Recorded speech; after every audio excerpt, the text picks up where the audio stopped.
Is that the worst? Good morning. Dude. Yeah. Hello, mate. How are you? Good. How are you guys? I'm all right. Nathan was just telling me a story about how his videographer on a flight once, he had like a douchebag sitting next to him. It wasn't just one dude. It was literally 2 weeks ago. It was a plane ride that had the worst of humanity from front to back. And just everyone sucked the whole plane ride. Like as soon as the plane took off, everyone's like, I need to pee. Let's all line up, but let's not worry about the people in the aisle. Let's just lean on them. They fucking sucked. It was a horrible, horrible experience. Yeah. What's the time there now? Is it first thing in the morning? It's 6:48 a.m. Fucking hell, guys! I respect your grind. I respect the grind. We just, mate. We respect you for jumping on early because I can't do conversions. Yeah. Hey, no worries, no worries. Yeah, you've done a bit of flying recently, for sure. Have you had any shitty people that you've had to sit next to? Oh, fuck, yeah. Here we go. I'm trying to think. Just recently, right? I swear, like all of the flights that we had in Australia were like first thing in the morning, 4 or 5 o'clock, and you just like at that time, I'm just a zombie. I just want to go to sleep. So like you get in your seat and you're like, okay, right, because Australia, like, we flew with Qantas, which is pretty sick, pretty nice airline. Like it beats any of the ones that we've got over in the UK. Like you get reclining seats and stuff. So I'm like buzzing, right? I've got a seat. I start the recline. Instantly, there's someone behind me, just like. Or you've got some dude next to you that smells like he hasn't showered in like 2 months, and it's just. I think recently. And then you realise they're in the band with you, and so you can't tell them off too much. The guy behind is banging the seats because he's listening to Malevolence real heavy. So it's all really good things for you. Yeah, man. I've always wondered if there's. I've got a bit of a cough right now, so apologies. Oh, that's all right, mate. We got used to 2 years of everyone coughing, so. yeah. It's not I always wondered if like people in bands, if they ever have an experience with someone just in public, like someone's been a dick and they go to turn around to tell them off or whatever, and they're wearing their band shirt and they're just like, this is awkward as fuck, man. Stop listening to our music.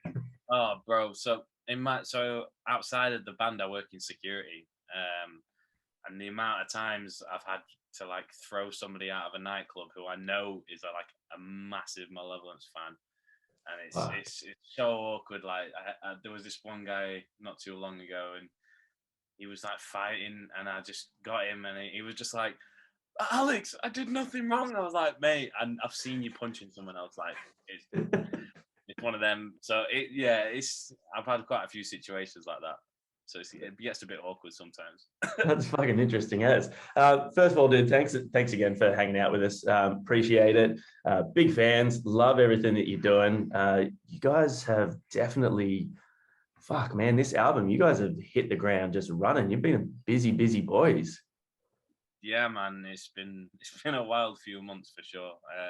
And also, likewise, thank you very much for having me. All the lads love your reaction videos. Like, we really enjoyed it. So, when you hit me up and said let's do this chat, I was fully on board. So yeah, sweet, thank you. Yeah, man, wild few months. Like, I feel like this has probably been the best year of our career by a country mile. We've got to do so many sick things this year that I'm still kind of playing catch up a little bit, like I'm like, oh shit, like we did this. Like it feels weird to say like last month we were in Australia and I'm like, shit, like that was insane. We were there for 10 days because it was like so in and out. Yeah. And like some of the festivals we've done this year have just been like the biggest shows we've ever done. So I'm very grateful to be here and still be doing it 12 years later. Yeah, and especially like I think for you guys, because those are like you guys started in what was it, like 2012, 2013 was the first album? Was that 2013 was the first album? Yeah, we did like a little demo before that, which had 2 songs on, and that came out I think start 2012, end of 2011, something like that. I just want to point out real quick that he said 12 years. It's 2022, and you said 2013. Nah, sweet maths. No, did I say that? No, I don't know. No, I said that it came out in 2012, 2013. We'll watch this back. We'll check. I think I'm right. You did say that it came out, but more the fact it's like 12 years the band, and you were like 9. Maths, quick maths. But it must feel good, man. Like, you know, this many years down the track, and you guys are really starting to get the recognition that, like, number one, that I reckon you deserve, and 100%. just to see that growth and the fan base just grow, man. That's something that not that many bands this far into their career can turn around and say it's happened. You know, it's fucking wild.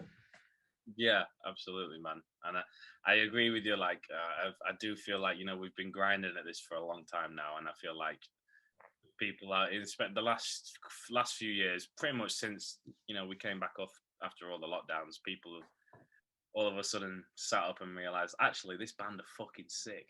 Like, oh, yeah, nice one. We've been telling you this the whole time.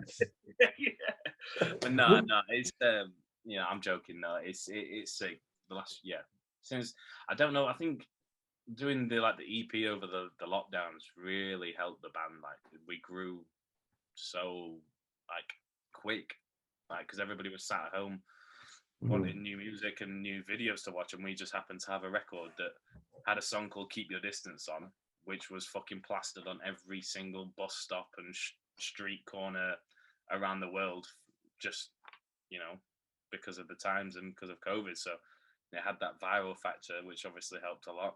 Yeah. So yeah, it's just been, I think it was a wild time, really. And then obviously since we've come back and been playing these shows since we've come back, it's just been crazy. Like, everyone's just like, oh yeah, this band have actually been going for ages. I can go back and check out all their old material, and they've also just brought a new album out. That is a cool thing. Johnny was the one who introduced the channel to you guys off the new album. It was the first time we'd actually heard you before, which is an interesting thing. And as you're saying, because of people actively searching for new music, that's what this channel started as, us being like, we like finding music, let's just talk about it. It's been such a cool thing for you guys, but the big thing, and it's credit to you, is the fact that you've been grinding for all those years. You do have a back catalog, and you've stuck true to yourselves and actually committed to the band for that long. You haven't just been like, we weren't successful in 3 years, stop. You actually kept going, you've done stuff, and now when people go and they can look back and go, oh, fuck, yeah, they've got a back catalogue of bangers here. It's not just this one album that's all of a sudden big. It's just all of a sudden you got found off that big album. That's a really, really cool thing. And kudos to you guys for sticking with it for so long. Yeah, man. I think we're all kind of in this. We're all lifers. I don't really know what else we'd all be doing. And we've always said before, like, kicking people out of clubs. Yeah, I mean, it pays the bills, but yeah. Yeah, but aside from that, I genuinely, without the band, I don't know what we'd all be doing. And we've all said before that this is what we want to do. And we've got to do so much cool shit over the years because of the band, and I'm just excited now for what's next, because there's still so many things to tick off and so many more things that I want to achieve with the band. So what's next? What's next? So we're working on. In fact, when's this coming out? We can release whenever you want. Okay. Well, the only thing is, I don't know when is. I'll tell you, and just hold fire. I'll tell you because I think we're gonna be. Yeah, I think it's gonna be announced early next year. I think. I don't know. But we're doing a split with 2 other bands. One of them is from your country. Oh shit. Yeah. So that's what we're working on right now. I'm going into the studio next week to track the vocals. Cool. The final takes, and then this could be where you cut it if it's not announced. We'll just, you know what? We'll cut this out anyway, and you guys have to just keep watching Malevolence. You cheeky motherfuckers. It's a secret for us. January, February, Trivium tour with Heaven Shall Burn around UK and Europe. Has that been announced yet? Sorry? Has that one been announced yet? That one's announced. Yeah. That's quite a few of them shows are already sold out, and that Awesome. we're playing some of the biggest venues on that that we'll have ever played again on that tour, like Brixton Academy. It's like, Hell yeah. Yeah, you know that Brixton is like an iconic venue that I've like grown up watching bands like DVDs at, and I'm excited, but I'm kind of shitting myself as well to be playing there. That's so cool. That's like a really nice like stepping up in the food chain sort of moment for you. Yeah, absolutely, man. It's like, I feel like this tour's gonna kind of be one of the moments we'll look back on and be like, that was a key moment, you know. Yeah, for sure. Do you find with that sort of thing, because you said like in the last few years you guys have had quite a few like milestones you've ticked off, do you find looking back on them, the moments that seem so huge at the time actually seem so trivial later on? Or do they stand out for you? So the reason I asked this because I was talking to someone about this the other day, being like, in my career, I've done so many like weird things, and like I went from being a fashion blogger to fitness to music, and I now like talk to bands that I love. That this was just like 5 years ago. Someone being like, "Oh yeah, and you're also going to actually be a music journalist." I'd be like, "What?" But along the journey, looking back at it now, I'm like, "Yeah, of course," because then this happened and this happened. It all makes sense. I wonder from like a band perspective, as you guys hit new levels of success, where you have this, like you support this band, or then you get to headline this, or then you play this thing, whether you actually have the like awareness to go, yeah, that changed for us, or if it just seemed like a stepping stone along the way. A bit of both. So there's been a few moments in the last like 12 months where I've like, for example, when we did the Architects tour at the start of this year, for the last 10 years, I've always had the opinion that Malevolence would never be a band or metal band that could play an arena. I just never thought it'd translate or we'd be able to get there. And then when we turned up to the first show on that tour, and I walked into the venue and seen the size of it, I was like, fucking hell, I know we're supporting, but like I can eat my own words. So now looking back on that, and I was like, but now as I look back on that, I'm like, well, it was kind of like, I felt like it was going to happen. Like we've been grinding it, for a long time. So, even if it only happened once, it was going to happen. But at the time, it's kind of like, fucking hell, man, like this is happening. Yeah, because like, I mean, it's always obviously the goal for a band to get to that point, but there's so many bands that have grinded for as long as you guys and have never got a look in at that sort of shit, So obviously, to look back on it, you're like, yeah, that's what we were working towards. But alternatively, if you're one of those bands that never did, it's like, yeah, well, not that many bands get to take a shot at this sort of stuff. So yeah, absolutely. I like that. It was really one of those moments when you just like I never thought I'd be here, but fucking hell, I'm so grateful that I am. Because like you said, not everyone gets the chance.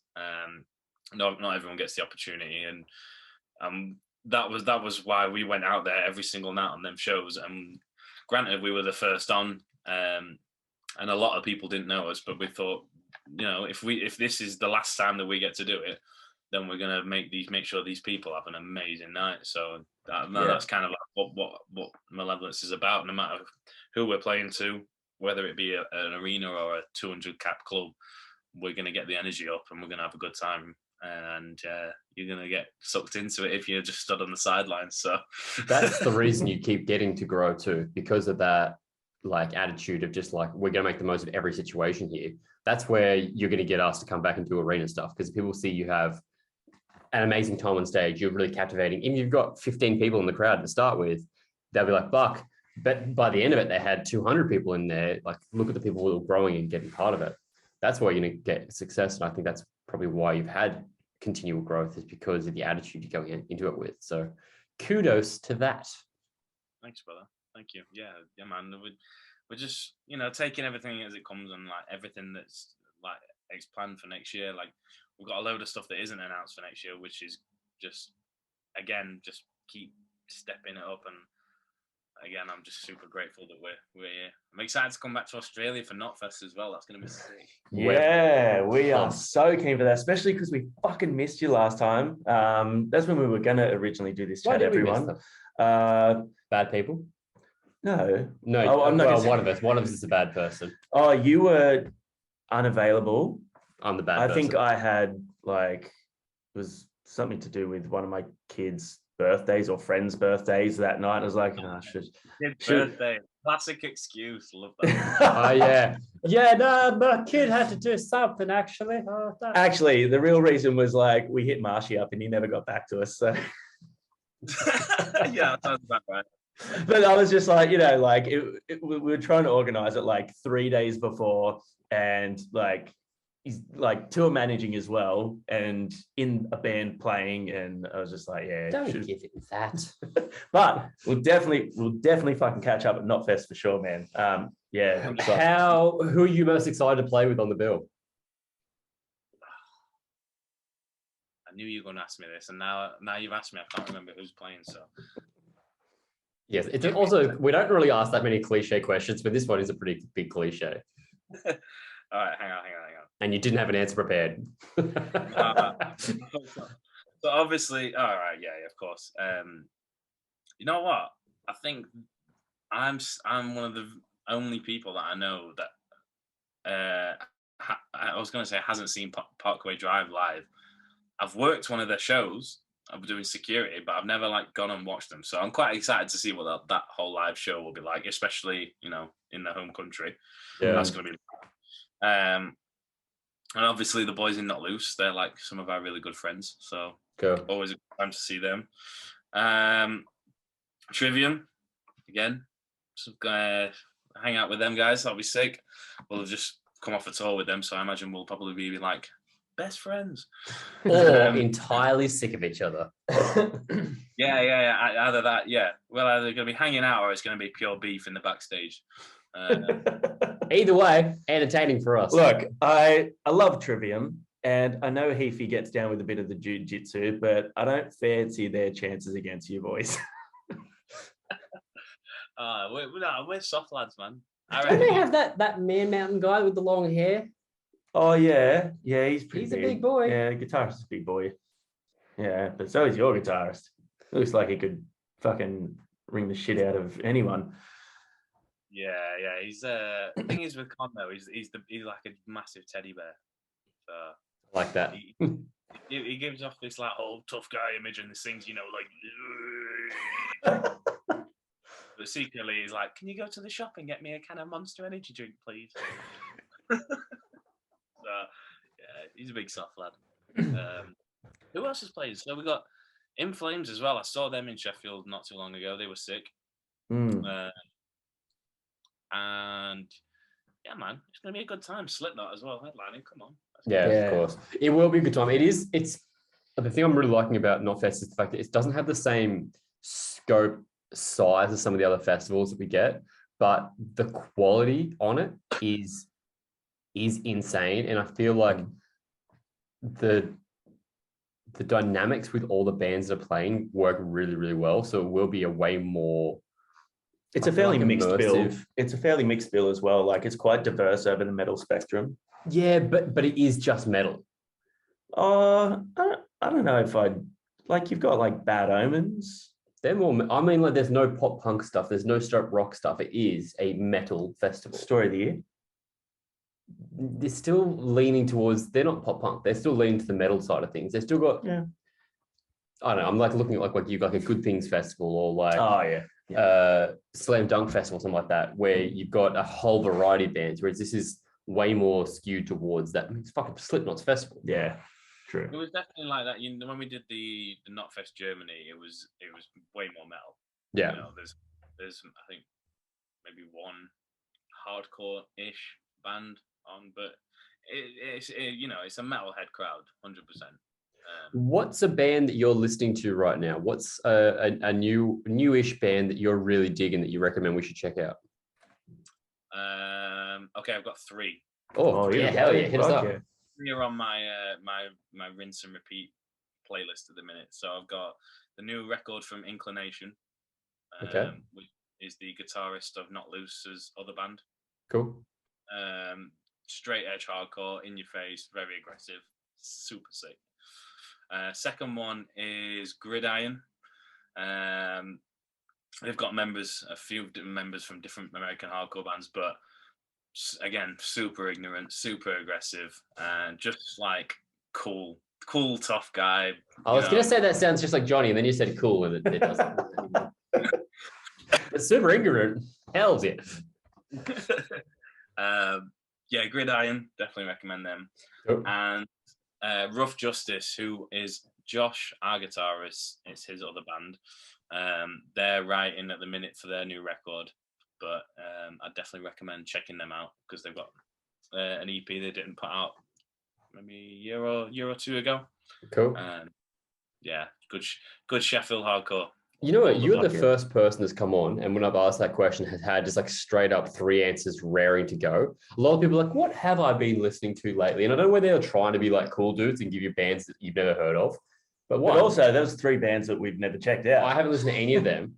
Also, though, I've got to say this. I haven't listened to much hardcore lately. Hardcore has not been like in the metal spectrum, hasn't been something I've been listening to as much. That's so exciting. I love checking out new bands, and that's might like reignite me to listen to more. Yeah. Yeah, man. Thank you. An honourable shout out as well. I've also been rinsing the new Lorna Shore record, which is insane. It's a behemoth. Insane. Yeah, that dude's an absolute freak. Yeah, it's super hard, and the boys killed it. So yeah, that's another one to check out if you haven't already checked that out. Yeah, we've been way across that one. Yeah, but for the people watching at home. Yeah, definitely. So I want to go back to the Architects Arena tour. How were you guys received? Like being the first band on that? Amazing. You know, I think so the first show was in Leeds, which is like an hour away from Sheffield, where we're from. So it was basically like a hometown show for us. And it's in a venue, Leeds Arena, which is, it's a weird arena. It's not like, you know, you have your stage and then the seats kind of go around in a C shape. It's, you have your stage, there's a floor, and then there's like 4 levels of just seats straight up. And it's so high. Yeah, and it's like quite a like imposing venue to walk into, because it's like you walk out and there's just people as far as like straight up you can see. And I've worked it doing security a few times, so I knew kind of like the vibe of what it's like looking at all those people and going shit. So yeah, like we walked out and I was like super nervous. But then, you know, you just kind of go into show mode, and then within like 30 seconds of starting, I knew, I was like, this is going to be a sick tour, because I was just like, straight away, there was just like 200, 300, 400 kids at the front, all with Malevolence merch on, just like, let's fucking go. Like they just knew what to do straight away. Like before we'd even started playing, like the whole crowd had just gone. Like, that's all I need. That's all I need to know, is that as soon as them kids are ready and having a good time, we're gonna have a good show. So yeah, I feel like that's the good thing about you guys, though, because like Architects are fucking huge, right? And they've got a lot of their like militant sort of early day metal fans, but they're like a gateway band now, especially with the last 2 albums. They bring a lot of, I guess you could say, normies into the heavy scene. So from watching what they know of Architects, and then their only other experiences with heavy music might have been bands like Bring Me and stuff like that, to see a band that still has that street level, straight up hardcore thrash metal, you know, ethos about them, and the way that their fans enjoy the show would be a huge eye-opener for them, I reckon. And it's just like, oh shit, like this is kind of just like next level way of enjoying this music. Like everyone just fucking beating the shit out of each other. I think it works well for Malevolence being a bit of a scary band on the bill, you know, like, and I could really tell, like, because obviously the crowds at them shows it was different to what we normally play, but not so far different that I felt like, oh my God, like this is completely out of our comfort zone. You know, like there was a lot of people there who just come to see us, and that was sick. So, but for a lot of the new people, yeah, I definitely think there was an element of like, who the fuck are these guys, and what are all those kids in the pit doing to each other? Why are they hurting each other? They're so angry. Yeah. So yeah, it works well for Malevolence being the scary band on the bill. What's your go-to if you're trying to be like, cool, let's hit the ground running here, let's get these guys hyped up? What's your favorite song to play for that sort of thing? If you're trying to get like audience engagement. This year it's been Self-Supremacy, just because like it's the moment in the set where we stop and like we will force the crowd to do the biggest circle bit ever, and just like that. And for the first like the shows on the Architects tour, we were doing it, and like the whole of the arena floor was spinning, man, and like fuck yeah. On like people were filming it, putting it on YouTube, and then like by the end of the tour, I think there was only like 6 shows or something on the tour. By the end of the tour, somebody had made like the Malevolence Circle Pit Strava challenge on Strava. So like, because steps up, boys. That's exactly it. So like, it was like, that's the moment in a set where it's like people get their phones out because they know what's coming. That's cool. Yeah. Then like you've got the big lads at the front who are just like, yeah, I can make an eye contact with them. I'm looking at them and they know what's coming. They're like, Alex, I've got this, my man, and I can just see them moving hundreds of people. And just, yeah, that's been the sick moment. I think it's so rad that you guys can still bring that, you know, like the ground level of the scene and what, you know, like your straight up hardcore and your early, you know, thrash metal bands and stuff. That attitude, you guys can bring that while still sort of translating to the new crowd. And I think that's so sick, man. But as I've noticed, you haven't been shy on sharing a few of the comments made by people. Fuck, people say some dumb shit, don't they? Yeah, man, I love that shit. It's so funny. Honestly, like people think that I've been like a few messages being like, oh man, like don't let this get you down. Like it's, you know, like this isn't true. I'm like, man, it doesn't get me down. I genuinely like enjoy a lot of the hateful comments because they're just so stupid but entertaining as well. So me and the lads have a proper laugh with it. It's brilliant. For a guy that's so big on social media, Nathan doesn't look at a lot of social media. So what I'm referring to, I'm sorry, I'm usually using the internet. Is that I think there was one specific one I remember. It might have been like, it was like a comment like saying something like, oh, cool, an arena band, there goes one of my favorite bands, like, oh, I guess I can't listen to them anymore. And I was just like, some shit along those lines, like they're an arena band now. All right, see you later. It's just like, you guys fucking yeah, you fully sold out. You got asked to do an arena tour with Architects and you guys sold out. It's like, it's amazing. Yeah, but also people fucking suck. People suck. Just, yeah. Nice. The internet's a rough place. I'm like, you know, don't get me wrong. There's times where I have been like, you know what, that's a bit harsh. Fuck off. But a lot of the time, you just got to take you on the chin a little bit. You know, there is like people that will say shit just to kind of get a reaction. I don't know. Sometimes maybe I'm like warranting or giving them that reaction by posting them on stories just because, you know, showing them attention. But at the end of the day, me posting their stupid comment is getting like hundreds of people laughing at how dumb their comment is. So yeah, and it's the 0.1%. Like it's not the that tiny percentage of people is always the ones that stand out because they're the loudest, dumbest idiots. That's it, exactly. And like, you know, the 99% of the comments that we get are all like absolutely lovely. So yeah, I probably should pay more attention to those comments and give them more praise. But you know, you gotta have a laugh sometimes. You gotta have a laugh.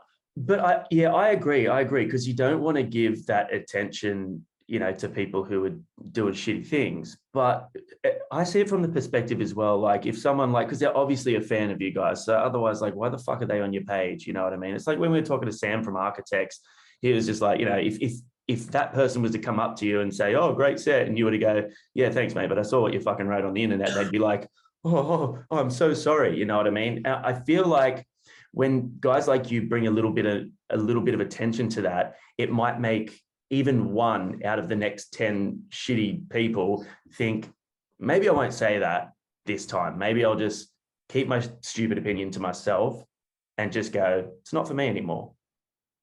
Yeah. Yeah. I mean, or they'll go, I'll say a funnier thing and I'll get on the internet. That's it. You know what? Alex will repost me. Yeah. If you're funny with it, if you're taking the piss, but you're funny with it, then crack on. Yeah.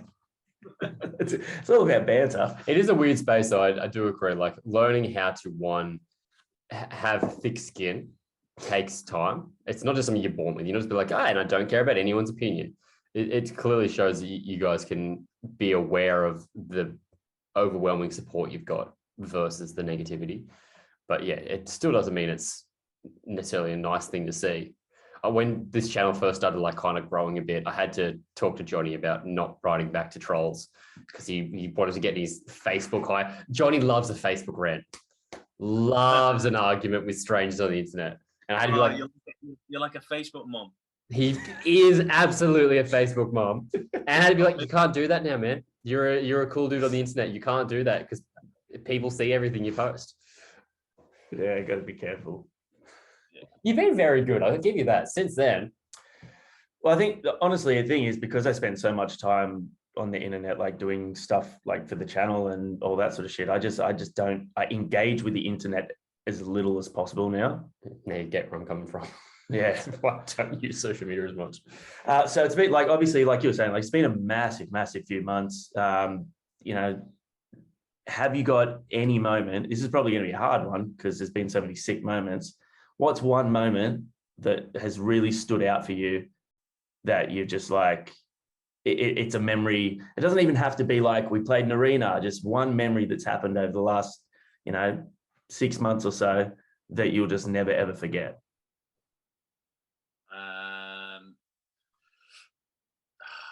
There's been two pinnacle moments, but I'll go with...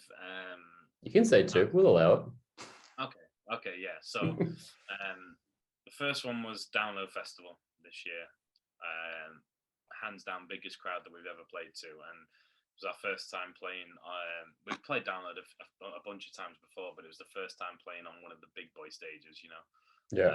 The second stage, and yeah, like we walked out, and I just literally just as far as you can see, there were just people there, like, and there was like a platform that I swear to God's like half a mile away from the stage, and it was packed, like, of people, and I didn't see it packed for the whole weekend, other than when we were playing, and that was just like one of those moments that I was like, this is it, this is what I've been grinding for, this is why I'm doing this, and I'm so fucking grateful to be here, and it was such a sick show. Cool. The second one would be Bloodstock, our headline set at Bloodstock Festival this year. Again, similar reasons, but that was our first chance of headlining a festival of that scale. And we were playing the second stage in the tent, and it was packed at, like, for 45 minutes before we even went on. People like queuing outside the tent to get in. And it was the first time that we've been able to, like, go on stage for an hour as well and like show off like what a proper Malevolence festival headlines show is. Yeah, cool. And it just, I don't know, like sometimes, like, obviously you have your set and you work on how the songs transition in between songs, and we have kind of like a loose thing where I kind of know roughly whereabouts in the set I'm going to say something about the tour or something like about whatever, like I don't write it down, but I kind of have an idea in my head. And at Bloodstock, because the set was an hour, I kind of had to change that around a little bit. And for me, it just works so well when every song, like, and in between the songs flow really nicely one together. And it's kind of hard to describe, the whole set just flowed really well. Like, I felt like I had lots to say in between the songs. I felt like the reaction of the crowd was just unbelievable. Like, they were singing so loud that I could hear them over my in-ear monitors, which that never happens for me. So it was just, I don't know, it was just such a good show. Everything went perfect from start to finish. Yeah, cool. And like we had so many of our family and friends. Like it was the first time that my mum had come out and watched one of our shows in like 6 or 7 years, and she's like, that was a big deal for me because that was the first time she's seen us play since kind of being like a little local band. Yeah. And now we're doing this massive festival tent, and there's thousands of kids singing along. And it was also like the first time she'd been out after the pandemic as well. Like she got quite ill with COVID, so for her to come out was a big thing. Is she okay now? getting there. Okay. Yeah, it's just, but you know, it was like something that she really wanted to do. So to be able to like go out and like see her right at the back, just like with my dad cheering us on. So it was sick, very special. So yeah, that was just one of those shows where I'm just like, yeah, that was a once in a lifetime moment that I definitely won't forget. Fuck yeah. All right. So on that then, you've done some massive festival shows now. And I'm assuming that your own shows are just going to get bigger and bigger. If you had to choose Malevolence headlining shows at indoor venues or just festival appearances for the rest of your career, what would you choose?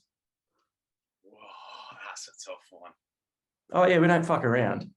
You know. We do fuck around a little bit though. We do, yeah. Oh man. Okay, so like, these indoor venues, let's break it down a little bit. The indoor venues, are they big venues, small venues? Like, because we're not giving you the answers. It's a yes or no, baby. I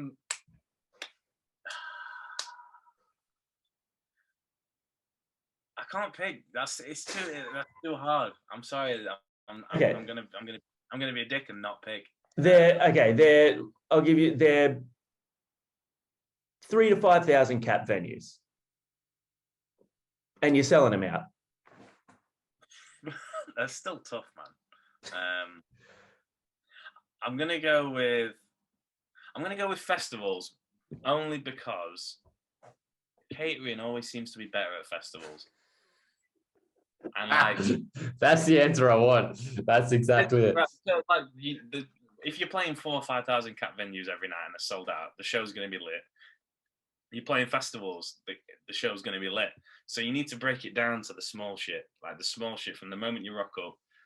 Like, you're playing venues like that size, you might get some bread and ham if you're lucky, but at a festival, you know, you're getting a spread. So I love that. Yeah. Bread and ham won't cut it for him. All right. Go, give him another. Let's keep on with these would you rathers. You know what I was going to do? I was going to say, because Alex just being in Australia, we should throw the Australian quiz, see how well he adapted to our land and what he knows about it.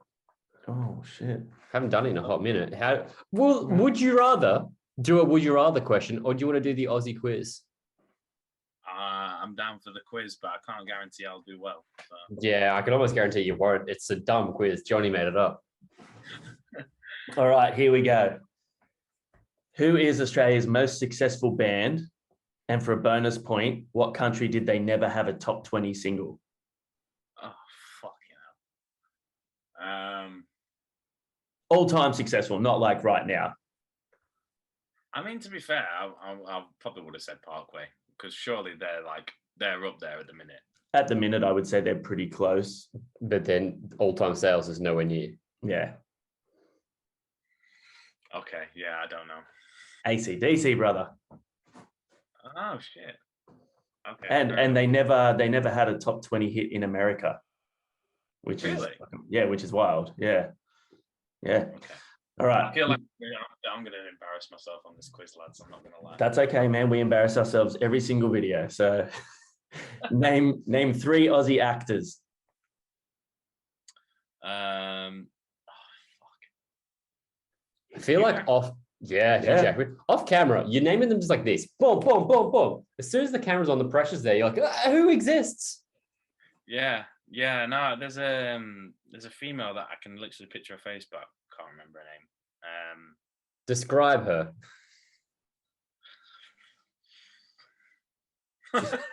Yep, she's on the list. Yeah, is it Margot Robbie?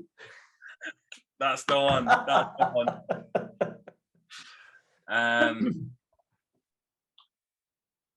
Yeah, I think that's it. That's all I can remember. Do you watch Marvel movies? No, not really. Okay. Wait, Thor, mate. Yeah. Where's he from? Yeah, Byron Bay, the Hemsworths. Yeah. I mean, he looks like he's from Byron Bay. Like, he really does, doesn't he? Yeah, like gorgeous looking hench bloke. Yeah, he's probably.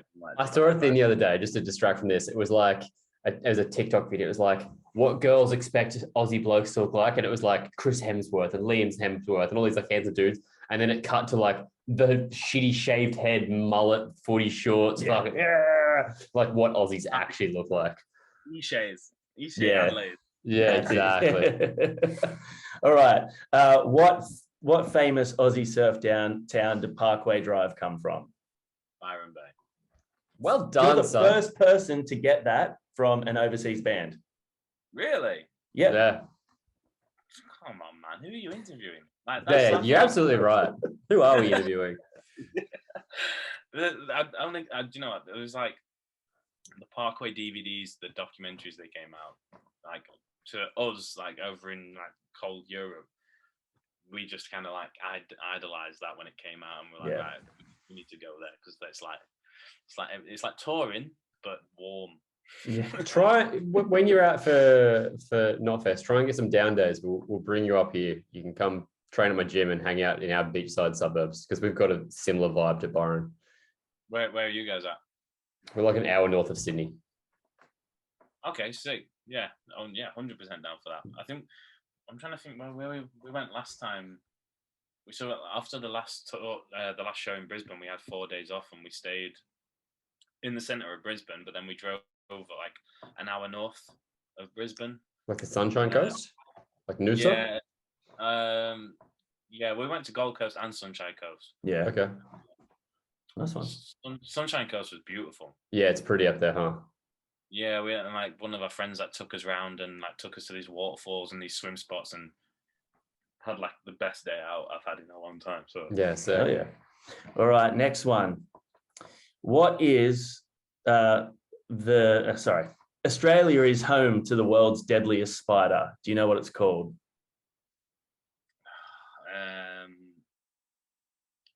Is it the one with widow in the name? No, that we've got redback. America's got black widow, but it's worse than that. No, and I'm terrified of spiders. And every time I've come to Australia, I just pretend that they don't exist. So no, I can't remember the name. Go on, show him the thing. See, fuck that, man. you're absolutely right. It's the Sydney funnel web. Yeah, it's the most venomous spider. Well, the most dangerous spider in the world. So yeah. They're also they're fucking huge. Like that's a decent sized spider. They'll fuck you up, man. Have you ever seen one? Oh yeah, heaps of them. Yeah, so down the road where we are. Yeah, fuck that. Down the road from where we are, there's got like the Australian Reptile Park, and that's where they actually they do all the milking for the anti-venom for them. So they haven't killed anyone for a while because that's where they actually milk the venom from these spiders and create the anti-venom for them. You can watch it; it's fucking wild. Picking up these spiders and just like poking their fangs, and yeah, it's fucked up. You need to speed this quiz up. You wouldn't catch me within 1,000,000 miles of that place. Gary, you're coming to Sydney, man. You're definitely going to be within 1,000,000 miles of one of them. All right. What type of animal is the Australian Western gobbleguts? You're not going to get this one. No one has got this one. Take a very wild guess. Snake? No, it's a fish. It's a shit fish too. It's not even a good fish. Not even a good one. All right. Now, I'm hoping you know this one. Okay. What is a golden gay time? A what? Golden gay time. And now he's like, why does Johnny hope I know this one? Dude, who the fuck were you touring with? How did Dayart not show you what a golden gay time is? It's the best ice cream in the country, man. They never showed me this. They're bad friends. I'll fucking have a chat to we'll those boys. have a chat to them. That. What is a bogan? A bogan is it's like the Australian equivalent to like a redneck, right? That's exactly how I describe it. You're the first person that said that. Well done. Yeah, only because everyone calls us bogans when we go there. So. All right. Which famous Australian coined the phrase crikey? Steve Irwin. Nailed it. You are crushing this, by the way. Killing this. All right. True or false? The Emu Wars in 1932, where soldiers from the Australian military engaged in a week-long battle with a force of 20,000 emu, that had been destroying wheat crops in which the military lost? True. That is true. It's stupid and true. It's so stupid and true. All right, you can do this one. Give him these ones. All right, so I'm going to give you a list of 3 places. You have to decide which, if any of them, is a real place. Okay. Funny Knob Creek, Pensioners Bush, or Mossy Nipple Bend. Right. I swear to God, I've definitely seen a few of these like signposted. So, what was the second one? Pensioners Bush. I think that's a real place. That's It correct. is. Any others? I feel like the third one is too. Mossy Nipple Bend. Yeah. And It the is. other one was Funny Knob Creek. I mean, yeah, that's definitely a place too, sure. Yeah, they are. They're all They're places. all places, But I don't know man. if you didn't go to Tasmania, did you? No, but I've got a friend over there. Well, Yeah, cool. they're all in Tasmania. I've seen him post some like, in like stories, and he's tagged the location, and I've been like, what? That's probably why then, because so many of the weird names come from there. So you got 1, 2, 3, 4, 5, 6. You got 6 out of 10. That's Very good. That's very impressive. Better than average. fuck yeah. It's better than most, really. Better than average. I like that. That's success. I'll set that. All right, dude. Well, we're going to finish up and let you get back to your night, but we will finish off with the one would you rather that splits the channel down the middle, right? You're about to headline KNOTFEST, Germany. Under Slipknot, obviously. You got to play a 2-hour set, all right, or 1.5-hour set. You're going to go on stage, either putting on cold, wet socks or cold, wet underwear. What do you choose? Cold wet underwear. My man. Nah, you're a fuckwit. I thought I liked Bro, you. Listen, have you ever had athlete's foot? Yes, I'm an athlete. There you go. There you go. That shit's so shit. Have you ever had like chafy, cold, wet underwear for an hour? Yeah. All the time. You know what? You know what I think the problem here is? My stupid thick legs. I reckon that might be the problem, actually. Because McGee and I, my videographer and I were shooting yesterday, and we came across a photo. It was like a running thing of why I was like, I get fucking chafed legs. And you can literally see one of my thighs slapping against the other thigh in mid-shot. Maybe you just need bigger, stronger legs. That's how it's probably. That, bro. Hey. You don't have that on stage. You have to deal with the cold, wet underwear without that.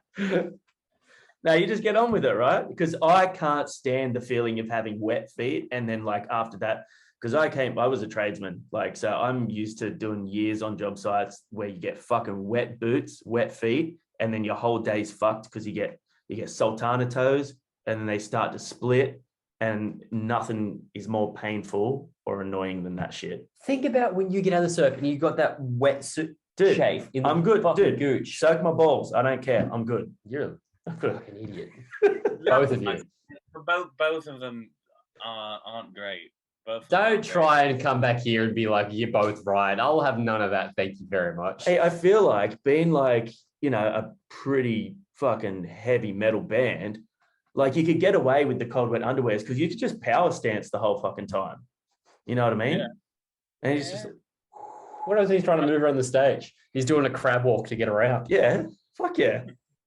That's why I wear such short shorts on stage, just to get a bit of ventilation in there. Yeah. Yeah, that's it. Mesh yeah. short shorts. That's the secret right there. Dude, thanks so much for hanging out. We are very, very pumped to catch you guys finally at KNOTFEST. We've got to wait till March, but that's not too bad. That's coming around fast though. But we'll definitely try and hook something up. We'll do something fun with another band. Maybe get you guys versus another band in something. We'll catch up, grab a bite, grab a beer, and Hang out with some funnel webs. Absolutely, lads. Thank you very much. Also, keep doing what you're doing, man. I love watching your videos, so it's sick to see. And Thanks, honestly, this has probably been the most fun I've had on an interview this whole fucking album campaign. So thank you very much. oh, dude, thanks so much, man. You're welcome back anytime. Nice one, man. All right, Peace. enjoy your days. Thank Thanks, you. brother. See you, legend. Take care. Bye.